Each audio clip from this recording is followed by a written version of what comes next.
नमस्ते दोस्तों, आप सबका एक बार फिर से स्वागत है आपके अपने YouTube चैनल सत्य सनातन में। जिस प्रकार से कल स्पष्ट हो चुकी है पृष्ठभूमि के बिहार में कौन राज करने वाला है और कौन नहीं राज करने वाला है, लेकिन असमंजस बना रहेगा 5 के 5 साल के बीच में। कुछ स्थितियां बिगड़ सकती हैं, परिस्थितियां बदल सकती हैं, तस्वीर चेंज हो सकती है यदि थोड़ी भी खटपट हुई तो। दूसरी सबसे बड़ी बात कि जो अदर्स हैं जो कि पूरी छवि को बदल सकते हैं, उनमें भी अधिकतर जो सीटें हैं वो AIMIM के पास में हैं, यानी कि जो ओवैसी की पार्टी है उसके पास में है। तो ये जो गेम चेंजर होंगे, अदर्स जो होंगे, ये जो गेम चेंजर होंगे, ये अगले आने वाले 5 साल में इस फिरकी को इसी तरीके से घुमाने के लिए पर्याप्त हैं। लेकिन बिहार में जिस प्रकार का नेतृत्व 15 साल में देखा गया है, क्या वो अगले 5 साल उसका वजन ढोने के लिए लोग तैयार हैं? एक प्रश्न आया था कि अभी भी क्यों लोग कांग्रेस को वोट कर रहे हैं, अभी भी क्यों लोग यादव परिवार के एक ऐसे उनके नकारा लोगों को, अनपढ़ लोगों को वोट कर रहे हैं जिन्होंने कि अभी तक स्कूल कॉलेजेस के बारे में, शिक्षा नीतियों के बारे में, कानून व्यवस्था के बारे में कोई एक्सपीरियंस ही जिनके पास ना हो। ऐसे लोगों को वोट क्यों किया जा रहा है? इस पर एक बहुत अच्छा आंसर आया कि यह तो उन तथाकथित राष्ट्रवादी पार्टियों के लिए सोचने का समय है कि आपने ऐसा 15 साल में कौन से बीज बोए कि जिनकी वजह से लोग आपको वोट नहीं करना चाहते बल्कि उनको वोट कर देते हैं। और वो सिंगल, अपने आप में जो सिंगल पार्टी है, वो बिहार की सर्वप्रमुख पार्टी होकर के कैसे उभरती है? क्यों अभी भी बिहार के अंदर जातिवाद इतने चरम पर है? क्यों अभी भी लोग लालू के लाडलों को चुनने के लिए इतनी ज़्यादा मजबूर है या परेशान है? क्यों? कारण क्या है? कारण क्या है कि नीतीश कुमार जी अभी भी अपने 15 साल की बात नहीं करके पिछले जो 15 साल थे उनके समय के कुशासन की बात करते हैं। यानी कि टोटल 30 साल हो चुके हैं चीज़ों को गुजरे हुए, लेकिन अभी भी उसी समय का राग अलापा जा रहा है। उसका कारण क्या है?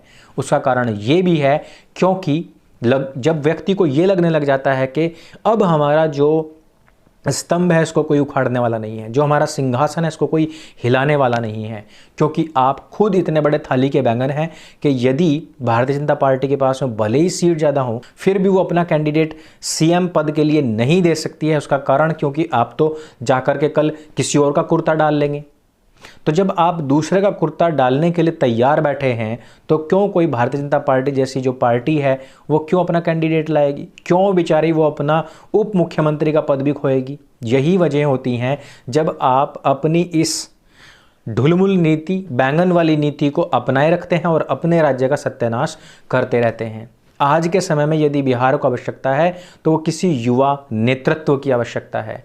यदि आप कुछ पॉइंट्स पर बात ना करें, यदि आप कुछ चीज़ों को लेकर के न्यूट्रल हो जाएं और कुछ चीज़ों को मॉडिफाई करके कुछ युवा, तथाकथित जो युवा हैं, जो बिगड़ैल युवा हैं, उनकी छवि को PR मैनेजमेंट से चमकाने का प्रयास कर दें और उस रांगे को जो सोने की जो चमक दी जाती है वो दिखा करके वहाँ के युवाओं को मंत्रमुग्ध कर लें और कहें कि अब हमारे राज्य को किसी बूढ़े नेतृत्व की आवश्यकता नहीं बल्कि युवाओं की आवश्यकता है, तो भला वो उस रांगे को सोना समझ करके वोट क्यों नहीं करेंगे?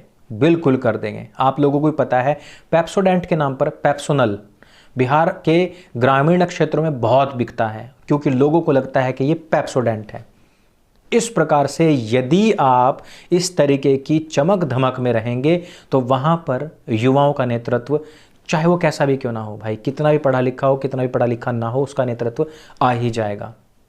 क्या भारतीय जनता पार्टी को, NDA को ये नहीं सोचना चाहिए कि अब हमें वो समय आ चुका है कि युवा नेतृत्व बिहार को देने की आवश्यकता है? समय तो आ चुका है, लेकिन इन बूढ़ी हो चुकी हड्डियों में जो चिपके रहने की जो आदत पड़ चुकी है पदों से, वो नहीं निकलती है और वो ना ही कभी निकल सकती है। इसी वजह से किसी भी राज्य का सत्यानाश होता है। बिहार की जनता से, बिहार के युवाओं से इस बात की मेरी अपील है और वहाँ के विधायकों से भी। हालांकि मैं इतना बड़ा नहीं हूँ कि किसी से मैं अपील कर सकूं, लेकिन आप लोगों के सामने ये विकल्प है कि आप लोग इस बात की आवाज़ उठाएं, क्योंकि आज नहीं तो कल जो ये युवा खड़े हुए हैं, चाहे वो यादवों के हों चाहे पासवान के हों, आने वाले समय में इस प्रकार की नीतियां तैयार करने के लिए लग जाएंगे कि बिहार को तो अब युवा नेतृत्व चाहिए, बूढ़ों का बुजुर्गों का नेतृत्व नहीं चाहिए। और बिहार में इस समय पर युवाओं की जो फौज है वो बहुत बड़ी है, उनका वोट मायने रखता है और युवाओं के साथ में ही जो उनके बुजुर्ग लोग हैं वो भी उनके कहने पर चलते हैं। ये बात हमने 2014 और 19 में देखी भी है। बिहार की जनता को, वहाँ के जो प्रतिनिधि जो बने हुए हैं, उन लोगों को ये तय करना पड़ेगा। नेतृत्व जिस प्रकार से उत्तर प्रदेश में मिला है उसी प्रकार के नेतृत्व के बारे में सोचना पड़ेगा। आप लोगों को सोचना पड़ेगा कि बिहार पर जब अगला इलेक्शन आए तो हम फिर भी वो पिछले जो जंगल राज के 15 साल थे उन्हीं के बारे में, उनकी जो निगेटिविटी थी उन्हीं के बारे में बात करके वोट मांगेंगे, या अपने सुशासन के समय की अच्छे कार्य किए जो कार्य हैं उनके नाम पर भी वोट मांगेंगे। आप लोगों को तय करना पड़ेगा कि आप लोग युवाओं का जो भविष्य है वो बुजुर्गों के, बूढ़ों के हाथ में, उनकी पुरानी सोच के हाथ में इसी प्रकार से दिए रखेंगे, या फिर नए नेतृत्व के साथ में लेकर के आएंगे। और नया नेतृत्व भी वो जो कि राष्ट्रवादी हो, जो धर्मनिष्ठ हो और युवाओं का सच्चा साथी हो और सच्चा उनका नेता हो।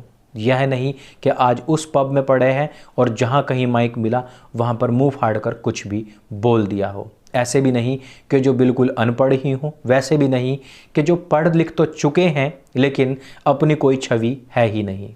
इस प्रकार का नेतृत्व अब बिहार की आवश्यकता है। और इसका मुख्य कारण मैं ये भी मानता हूं कि जब भी आप देश भर में कहीं पर भी निकलते हैं तो यूपी बिहार का नाम बड़ा ही बदनाम होता है।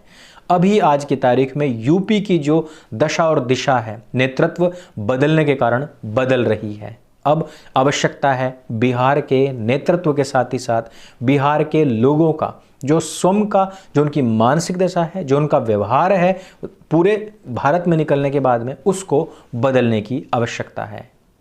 बिहार की जो छवि है उसको उसी प्रकार से बनाए रखने की आवश्यकता है जो कभी चाणक्य के समय में थी, जो कभी गुरु गोविंद सिंह साहब के समय में थी और जो कभी वहाँ पर उपस्थित यूनिवर्सिटीज़ के समय पर और वहाँ से जब शांति और अहिंसा का संदेश निकला था उस समय पर थी।